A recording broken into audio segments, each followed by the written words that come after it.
हा जी आर म्हणजे तुमच्या तोंडाला पुसलेली पानं आहेत. जिसकी जितनी संख्या भारी उसकी सत्ता में भागीदारी, हाच नियम लावला पाहिजे. आम्ही सगळे देशाचे मालक आहोत. हे देणारे कोण आहे? आमचे नोकर आहेत.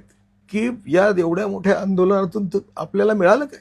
जरांगे पाटलांचा बिचाराचा त्याग मोठा आहे, पण त्यांना आम्ही रडून सांगितलं होतं फोन करून की तुम्ही हे बरोबर करत नाही, मराठ्यांचं अतोनात नुकसान होणार आहे, तुझ्या पण तब्येतीचं नुकसान होणार आहे.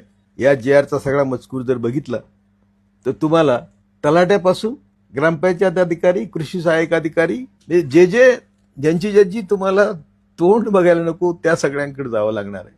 आणि याच्यातून शेवटी कोर्ट आहे. हे जे तुम्हाला कबूल केलंय आज, हे कुठल्याही कायदेशीर कसोटीवर बसणार नाही. आणि त्यामुळे हा जी आर बघून मी तर हतबल झालो.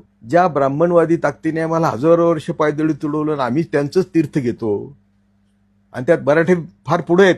कुठला स्वर्ग, कुठला नरक, कुठले 33 कोटी देव, कायम तुम्हाला काल्पनिक जगात ठेवून तुम्हाला मूर्ख बनवण्याचं काम ज्यांनी हजारो वर्ष केलं, जी आर काढून त्यांनी हेच काम केलेलं आहे. कायदेशीर आरक्षण जर द्यायचं असेल तर ते केंद्र आणि राज्य मिळूनच देऊ शकतं.